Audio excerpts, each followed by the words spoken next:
नमस्कार।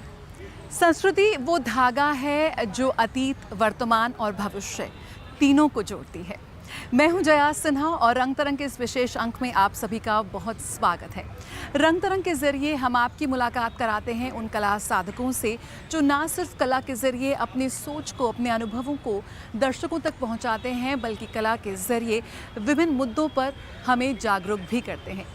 रंग तरंग में आज मुलाकात करेंगे ऐसे ही कला साधकों से, साथ ही बिखरेंगे रंग भारत की शास्त्रीय कलाओं के भी। साथ ही आपको बता दूं कि इस वक्त मैं हूं राजधानी दिल्ली के रविंद्र भवन में, जहां आप देख सकते हैं फेस्टिवल ऑफ लेटर्स, साहित्य उत्सव, जिसमें एक से बढ़कर एक दिग्गज कवि और साहित्य से जुड़े लोग शिरकत कर रहे हैं।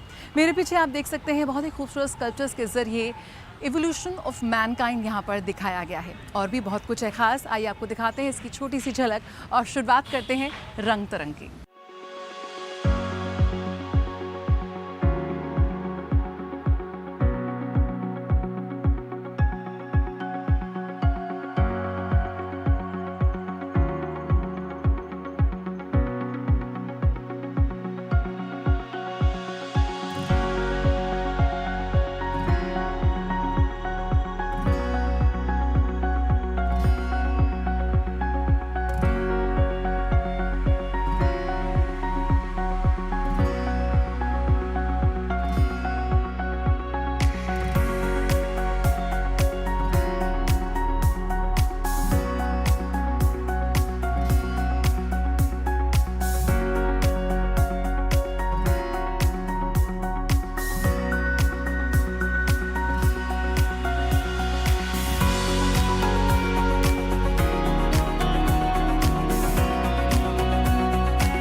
दुनिया भर में लगातार सफ़र, नई जगहें, नए लोग और हर बार खुद को फिर से तलाशने की कोशिश।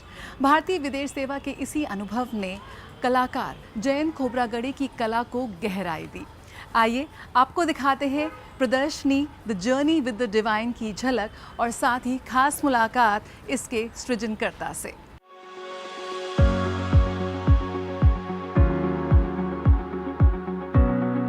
कला सिर्फ रंगों का खेल नहीं, एक जरिया है जिसके माध्यम से एक कलाकार अपनी सोच और अपनी आत्मा को दर्शकों के सामने प्रस्तुत करता है। इस वक्त मैं एक बेहद खास प्रदर्शनी में हूँ, जहाँ पर हर कैनवस एक एहसास कराता है, हर आकृति एक कहानी कहती है और हर रंग एक गहरी आध्यात्मिक सोच की अनकही यात्रा पर आपको ले जाता है। आइए करते हैं खास मुलाकात हमारे आर्टिस्ट और साथ ही स्पेन और अंडोरा में भारत के राजदूत जयंत खोब्रागड़े से। सर, बहुत बहुत स्वागत है आपका डीडी न्यूज़ पे। सबसे पहला सवाल, बहुत ही खूबसूरत प्रदर्शनी है और कई कृतियाँ, कई कैनवस ऐसे हैं जिसमें आपको 6 से 8 महीने लगे इन्हें बनाने में। किस तरह से एक भारतीय सेवा में आप रहे हैं, वर्षों से रहे हैं, तो किस तरह से इस प्रदर्शनी को आपने शिपअप किया है, कॉन्सेप्ट आपका? ये आपने एकदम सही कहा। जैसे रामायण के ऊपर जो मैंने तस्वीर बनाई है या गीता के ऊपर है, तो उनमें वो 6 से 8 महीने दोनों तस्वीरें बनाने में लगी है। देखिए उसमें क्या है, दो चीज़ें हैं। एक तो अगर 6-8 महीने अगर आपको कोई पेंटिंग बनानी है तो you really have to fall in love with the subject, तो आप you have to be passionate about that subject, then only you can sustain, तभी आप वो उसके ऊपर काम कर सकते हैं। एक ये है। और दूसरा जो है ना, ये जो है हमारे एपिक्स है, तो एपिक्स के लिए फिर you can't do a small painting, तो वो ऐसे मॉन्यूमेंटल लगना चाहिए, तो इसलिए इन दोनों का साइज़ भी अलग है, तो मतलब मुझे ज़्यादा स्पेस पे काम करना पड़ा। और दूसरा जो है, मैं थोड़ा सा इन दोनों तस्वीरों में मैंने 3D देने, थर्ड डायमेंशन ऐड करने की कोशिश की है, तो ये लेयर में काम हुआ है। तो पहले जैसे एक एक्रिलिक से पहले कलर स्केच बना लिया, उसके बाद आई यूज़ लॉट ऑफ क्ले, तो क्ले का फिर एक कोट होता है, फिर उसके बाद फिर कलर, एक्रेलिक कलर, फिर ऑयल पेंट, इस तरह से तो मल्टीमीडिया है, तो उसमें टाइम लग जाता है। पिछले 35 साल से मैं पेंटिंग कर रहा हूँ, और वो पेंटिंग भी क्या है, वो खुद डिमांड करती है कि अब देखो मुझे हमको बाहर लेके जाओ, हम और लोगों को दिखाना है, they should also come and appreciate. तो मैं एग्जीबिशन भी लगा रहा हूँ, तो ये मेरा 15वां एग्जीबिशन है, ये मेरा दूसरा एग्जीबिशन है दिल्ली में। तो इसमें इस एग्जीबिशन का टाइटल है journey with the divine flow. अब जैसे देखिए, जैसे डिवाइन जैसे वर्ड्स यूज़ करना, ऐसे शब्द यूज़ करना, मुझे पहले झिझक भी हो रही थी, फिर मैंने उसके बारे में सोचा, और मेरा ये मानना है कि जहाँ जहाँ खूबसूरती होती है वहाँ डिविनिटी का अंश होता है। तो ये जो मेरी जर्नी है, जो खूबसूरत चीज़ों के थ्रू हुई है, चाहे नेचर हो, चाहे परफॉर्मेंसेस हो, चाहे वो टेम्पल्स हो, तो उस जर्नी को मैंने एक दर्शाया है इस प्रदर्शनी के थ्रू। बिल्कुल, एक भारतीय चाहे दुनिया में कहीं भी रहे और चाहे उस देश की संस्कृति में रच बस जाए, उसके अंदर का भारतीयता आप नहीं निकाल सकते। और यही इस वक्त हम इस प्रदर्शनी में देख रहे हैं, जहाँ पर आपको रामायण के चित्र यहाँ पर उन्होंने दर्शाए हैं, उधर हम गौतम बुद्ध को भी देख रहे हैं। किस तरह से ये जो आपकी आध्यात्मिक खोज है वो यहाँ पर निकल कर आई है, और अगर हम इस कृति के पीछे की अगर कहानी समझने का प्रयास करें। जी जी जी, जैसे इस पर्टिकुलर हॉल में ये जो है कनेक्शन विद द सिविलाइजेशन है ना, सिविलाइजेशनल कनेक्ट, ये उसका शीर्षक है। तो मैं जब जकार्ता में था तो मुझे मौका मिला कंबोडिया में जाने का, अंकोर वाट मंदिर देखने का, जो दुनिया में सबसे बड़ा हिंदू टेम्पल है। फिर बोरोबुदुर टेम्पल इंडोनेशिया में, जो सबसे बड़ा बुद्धिस्ट टेम्पल है, और उसने मेरे दिल पे एक बहुत गहरी छाप छोड़ी। और फिर क्या होता है, देखिए ये जो प्रोसेस है पेंटिंग का, जो आपको कोई चीज़ आपके दिल को छू जाती है, फिर वो एक सीड का फॉर्म लेती है। फिर वो, चूँकि एक मैं पेंटर हूँ, तो मैं आकारों में सोचता हूँ, तो फिर वो कोई आकार लेना शुरू कर देती है। तो फिर मैंने थोड़ा सा गीता पढ़ना शुरू किया, फिर रामायण के बारे में सोचना शुरू किया, भगवान बुद्ध के बारे में सोचना शुरू किया, तो फिर उससे कुछ तस्वीरें उभर के आई। जैसे हमारे पीछे ये मेरा जो गीता का इंटरप्रिटेशन है, उसके बारे में ये तस्वीर है। अगर मैं इसको बहुत शॉर्ट में समझा दूँ, तो ये जो कर्मण्य वाधिकारस्ते माँ फलेषु कदाचनम, तो उस श्लोक पे बेस्ट है। तो यहाँ पे जो भगवान कृष्ण हैं, वो योद्धा अर्जुन को, सबसे महान योद्धा जो थे, उनको जीवन का सार बता रहे हैं, जिसको हम गीता कहते हैं। तो कर्म के ऊपर तो उन्होंने यहाँ पे वो एक योग का माध्यम तो बताया ही, लेकिन मुझे वो युद्ध से बाहर भी जाना था, केवल मतलब महाभारत का युद्ध नहीं दिखाना था। अगर आप यहाँ पे देखेंगे तो बहुत सारे वहाँ पे जो युद्ध चल रहा है वो बैकग्राउंड में दिखाया है। तो मैंने सोचा कि ज्ञान योग भी इम्पॉर्टेंट है, भक्ति योग भी इम्पॉर्टेंट है, तो वो उसका भी थोड़ा सा एलिमेंट यहाँ पे आना चाहिए। तो इसलिए मैंने, अगर आप ऊपर देखेंगे तो वहाँ पे भगवान बुद्ध जैसे एक प्रतिमा बनाई है जो ज्ञान योग दर्शाता है, और यहाँ पे मीराबाई जैसी प्रतिमा है जो भक्ति योग दिखलाता है। तो ये तीनों योग इस तस्वीर में छुपे हुए हैं जी। और कोई ऐसी कृति जिसको आप, इसके बारे में आप थोड़ा साझा करना चाहेंगे, जो आपके अनुभव रहे, जो आपकी यात्रा रही इतने वर्षों की, एक कलाकार के रूप में भी और एक जो आपका विदेश सेवा के तहत भी, क्या जोड़ती हैं दो अलग अलग दुनियाओं को, रेलम्स को, कैसे आपकी कला के माध्यम से आप जोड़ते हैं? अच्छा, तो मैं पहले तो आपको एक थोड़ा सा एक दूसरे तस्वीर के बारे में बता दूं, और फिर आपका जो डिप्लोमेसी और ये जो पेंटिंग है उसके बारे में बता दूं। देखिए, ये जो तस्वीर है यहाँ पे मैंने भगवान बुद्ध की जीवनी पे की है। उनका जीवन जो था वो बड़ा पिक्यूलियर था, क्योंकि उनका जन्म जो है वो वैशाख शुद्ध पूर्णिमा को हुआ था, और उनको एनलाइटनमेंट जो मिला था वो भी वैशाख शुद्ध पूर्णिमा को, और महापरिनिर्वाण जो है वो भी वैशाख शुद्ध पूर्णिमा को। तो एक 3 चंद्रमा के ज़रिए मैंने उनकी जीवनी यहाँ पे दर्शाई है। आपने जो प्रश्न किया है, मुझे लोग पूछते हैं कि भाई यू आर ए डिप्लोमेट और फिर पेंटर हो, तो इसको कैसे करते हो? तो मुझे उसमें कोई कॉन्फ्लिक्ट नज़र नहीं आता है, क्योंकि देखिए एक किसी भी डिप्लोमेट का, वैसे diplomacy is also an art you know, तो किसी भी डिप्लोमेट का ये काम होता है कि he reaches out to people, हमको लोगों के पास जाना पड़ता है, हमारे संस्कृति के बारे में उनको समझाना पड़ता है, बातचीत करनी पड़ती है। तो ये जो एक पेंटिंग का माध्यम है, उसे मुझे बहुत मौका मिलता है। अब देखिए, जब मैंने किर्गिस्तान में एग्जीबिशन किया था, तो तब वहाँ के जो राष्ट्रपति थे, उनकी मोहतरमा, उनकी वाइफ जो है, वो मेरे एग्जीबिशन को इनाग्रेट करने के लिए आई थी। जकार्ता में जब मैंने एग्जीबिशन किया था, तो उनके cultural minister and for creative economy वो आए थे मेरा एग्जीबिशन इनाग्रेट करने के लिए। तो केवल मतलब मिनिस्टर्स या ऑफिशियल्स से नहीं बट बहुत सारे लोगों से आप जुड़ जाते हो। तो उसमें कोई कॉन्ट्राडिक्शन है। On the other hand it helps me in my profession. बहुत बहुत शुक्रिया हमसे बात करने के लिए। यकीनन किस तरह से कला आज कूटनीति का भी एक बहुत सशक्त माध्यम बन चुका है ये प्रदर्शनी, और ये कला और जयंत खोब्रागड़े की जो सोच है उसका भी एक बहुत सशक्त उदाहरण पेश करती है। तो यकीनन मौका मिले तो ज़रूर आइए, इस प्रदर्शनी को देखिए और इमोशंस की, रंगों की और सेल्फ डिस्कवरी यानी कि आत्म खोज की एक अनंत यात्रा पर निकल जाइए। वैश्विक मंच पर भारत ने अपनी कला संस्कृति के जरिए इतनी गहरी पहचान छोड़ी है कि यही हमारी एक अलग शक्ति बन चुका है। भारत की कला संस्कृति भारत को वैश्विक मंच पर एक अलग ही स्थान पर लेकर गई है। हमारी भाषा, हमारी बोली, हमारा खान पान, हमारे परिधान, हमारी कारीगरी, हमारे हुनर सभी भारत की सांस्कृतिक पहचान का अहम हिस्सा है। इसी कड़ी में आइए आपको ले चलते हैं एक बेहद ख़ास आयोजन में, जहां पर पंजाब की फुलकारी को एक अलग ही अंदाज में प्रस्तुत किया गया। फुलकारी ये सिर्फ एक कारीगरी नहीं है, हमारे कारीगरों का हुनर नहीं है, बल्कि हमारी विरासत, हमारी परंपरा का अहम हिस्सा भी है। आइए आपको दिखाते हैं इसकी खास झलक। पंजाब रंगों की धरती, लोक परंपराओं की पहचान और इन्हीं रंगों में बसी है एक खूबसूरत विरासत, फुलकारी। नई दिल्ली के राष्ट्रीय शिल्प संग्रहालय में आयोजित एक खास प्रदर्शनी इस विरासत को नए अंदाज में पिछले दिनों पेश कर रही थी। फूलों से सजी ये कढ़ाई सिर्फ कपड़े नहीं बल्कि पंजाब की रूह की कहानी है। फुलकारी यानी फूलों का काम एक ऐसी कला जो पीढ़ियों से महिलाओं के हाथों में सांस ले रही है। फुलकारी का ऐसे ऐसे यूज़ किया है इन लोगों ने जो हमने कभी देखा भी नहीं, सोचा भी नहीं। और इससे पहले जो डिस्कशन था अंदर वो भी बहुत ही अच्छे थे, हमें बहुत कुछ नया जानने को मिला। तो मैं हमेशा हैंडलूम एंड हैंडीक्राफ्ट का शौकीन रहती हूँ, तो हमें ज़्यादा कुछ पता नहीं, लेकिन यहाँ पे आके बहुत सारा जानकारी मिला। 15वीं सदी से चली आ रही ये परंपरा कभी गांव की चौपालों से जुड़ी थी, जहां माएं बेटियों के लिए अपने हाथों से सपनों को बुनती थीं। तू फुलकारी कड्डे दी कड्डे तेरी फुलकारी साडी जान, तू फुलकारी कड्डे दी कड्डे तेरी फुलकारी साडी जान, तू फुलकारी कड्डे दी। नई दिल्ली के राष्ट्रीय शिल्प संग्रहालय में आयोजित प्रदर्शनी इसी विरासत को आधुनिक नजरिए से पेश कर रही थी। ये सिर्फ कढ़ाई नहीं बल्कि हमारे भारतीय होने की पहचान है, हमारी जड़ों से जुड़ने का एक जरिया है।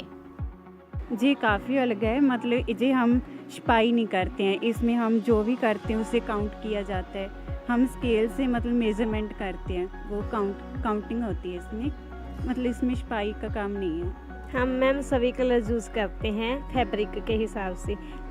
धागे हम 2 यूज़ करते हैं, कॉटन और सिल्क का।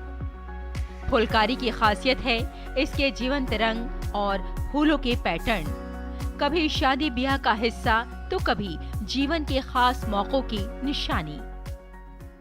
मैम जो कपड़ा हुंदा आ, कपड़े दे ताने बाने दे हिसाब दे नाल एक धागा उठा के बहुत मेहनत नाल बनाउने आ जी। जैसे हम साड़ी बनाते हैं मैम, एक लेडी को 1 मंथ लग जाता है जी।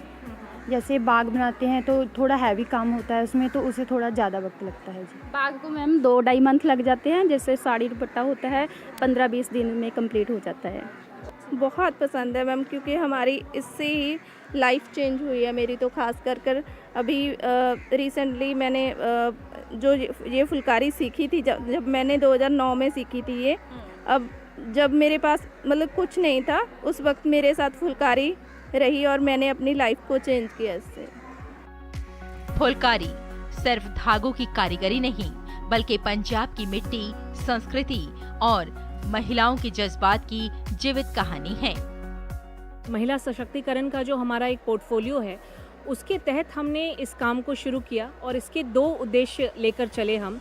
एक तो हम चाहते थे कि ये जो क्राफ्ट है, जो सदियों पुराना क्राफ्ट है, 15वीं शताब्दी से पंजाब वाले क्षेत्र में इस क्राफ्ट को प्रैक्टिस किया जाता है, तो इस क्राफ्ट को भी हम वापस जीवंत करें और साथ ही साथ इस क्राफ्ट को एक ऐसा ज़रिया बना दें कि महिलाएं एक अपनी इनकम वो अपने लिए इस तरह से कमा सकें, अपने परिवार को सपोर्ट कर सकें। ये क्राफ्ट अभी दिन पर दिन कम होता जा रहा है, तो उसको रिवाइव करने की ज़रूरत है। जैसे अगर हम रोज़ हिंदी भाषा बात करेंगे तो हमको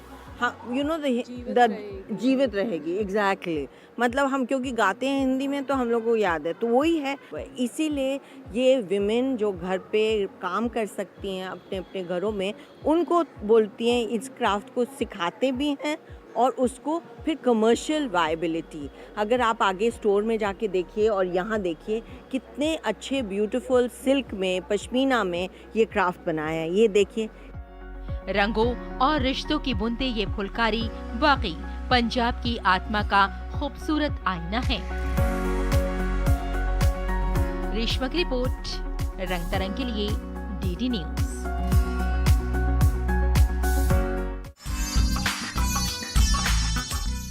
युवा पुरस्कार 2025 से सम्मानित ये चेहरे इस बात का प्रमाण हैं कि युवा आज भारतीय साहित्य, भारतीय संस्कृति को वैश्विक मंच पर एक अलग ही पहचान दे रहे हैं।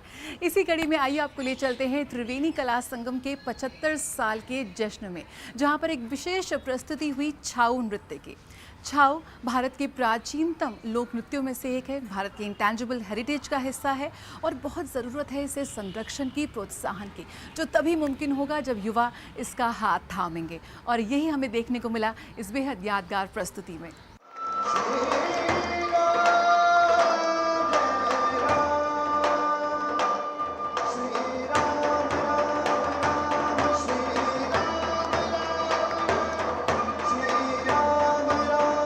श्री राम के आदर्श आज भी भारतीय जनमानस के लिए प्रेरणा का कार्य करते हैं।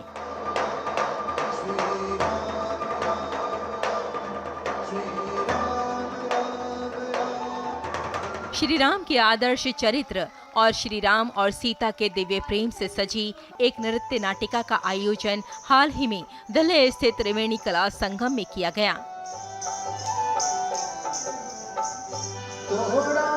अवसर था त्रिवेणी कला संगम की 75वें स्थापना दिवस का। महोत्सव के 5वें दिन छाऊ नृत्य और अभिनय की जुगलबंदी सामने आई।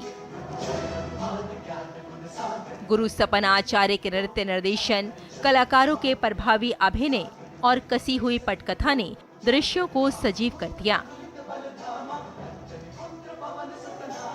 छाऊ नृत्य के कलाकारों ने सीता और राम के प्रथम साक्षात्कार, सीता और राम के स्वयंवर और श्री राम के हाथों शिव धनुष को तोड़ सीता को वरने के दृश्य बड़ी कुशलता से साकार किए। उनकी भाव भंगिमाएं, छाऊ नृत्य और कथा का वर्णन सब कुछ बेहद सुंदर था।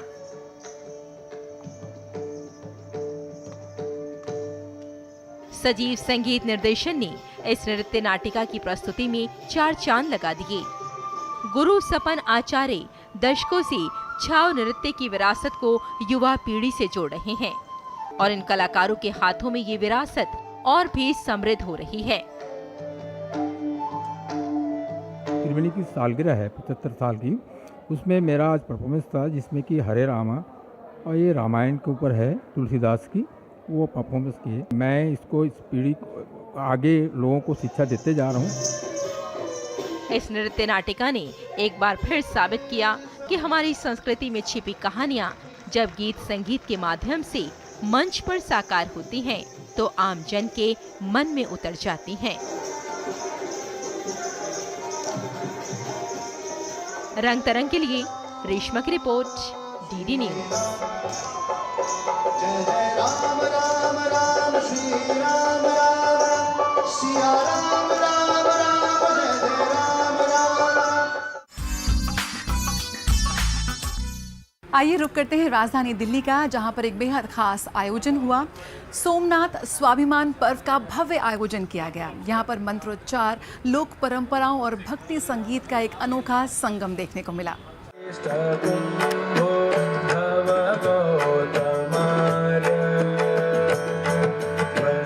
मंत्रोच्चार, नृत्य, लोक परंपरा और भक्ति संगीत के संगम में जब शिव की धुनी रमाई तो दिल्ली के कनॉट प्लेस स्थित पूरा सेंट्रल पार्क शिवमय हो गया।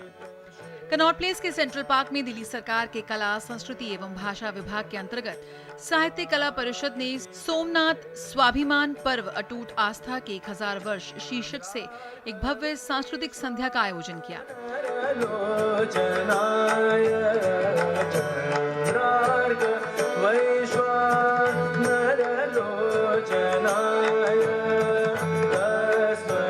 ये कार्यक्रम हिंदू आस्था के प्रमुख तीर्थों में से एक सोमनाथ ज्योतिर्लिंग के हजारों वर्ष पुरानी पवित्र विरासत को समर्पित रहा।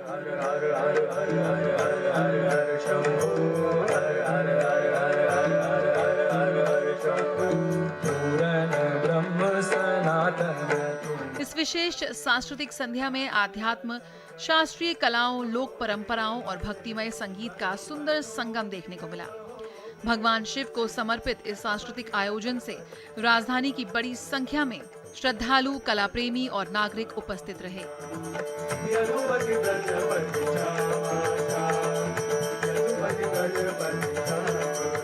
साहित्य कला परिषद जो भक्ति उत्सव का आयोजन हुआ है, उसमें मैं भक्ति संगीत का कार्यक्रम कर रहा हूँ, जिसमें हमारे जितने ओल्ड पोइट्स हैं, आपके ब्रह्मानंद, तुलसीदास, मीरा, कबीर एंड हमारे जितने पुराने संत हैं उनको मैं गा रहा हूँ। मैं आज तुलसीदास का एक पद गा रहा हूँ, ऐसो को उदार जगमाही। कबीर दास का हमन है इश्क मस्ताना, हमन को होशियारी क्या। मीरा का पद है कि महाने चाकर राखो जी। और अंत में मैं हम का ओढ़ावे चदरिया चलती बेरिया।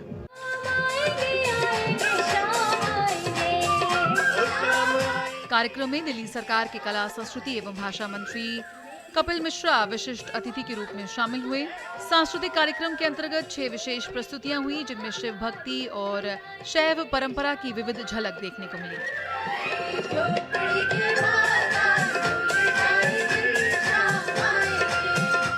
श्री कृष्ण की भक्ति जो जेनजी एंजॉय कर रही थी, आजकल की जनरेशन जो एंजॉय कर रही थी, वो देख के तो दिल खुश हो गया कि आजकल की जनरेशन भी हमारी संस्कृति से एकदम जुड़ी हुई है।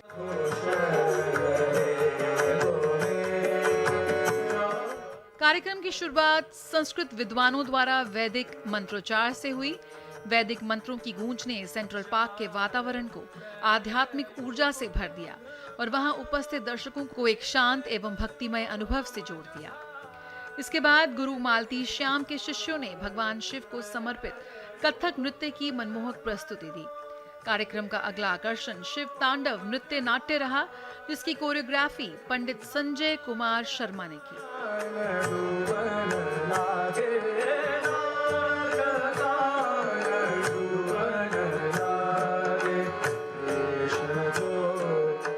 कई भक्ति संगीत के आर्टिस्ट आ रखे हैं और मुझे यहाँ के संगीत को सुन के कला से वापस कनेक्ट होते हुए, वापस जुड़ते हुए महसूस हो रहा है। बहुत आनंद आ रहा है लाइव म्यूज़िक देख के दिल्ली गवर्नमेंट की तरफ से।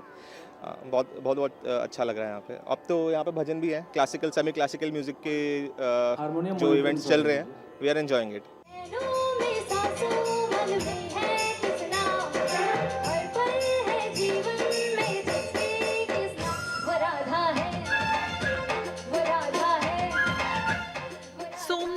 स्वाभिमान पर्व भारत की सांस्कृतिक दृढ़ता और आध्यात्मिक गौरव को रेखांकित करने वाला एक विशिष्ट कार्यक्रम था, जो समस्त भारतवासियों को अपनी गौरवशाली संस्कृति पर गर्व करने की प्रेरणा देता है।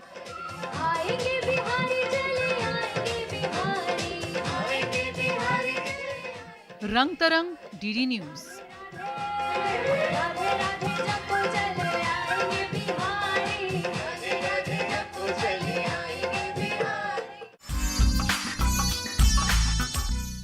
ये वो महान हस्तियां हैं जिन्हें अपने लेखन के लिए साहित्य अकादमी पुरस्कार से सम्मानित किया गया।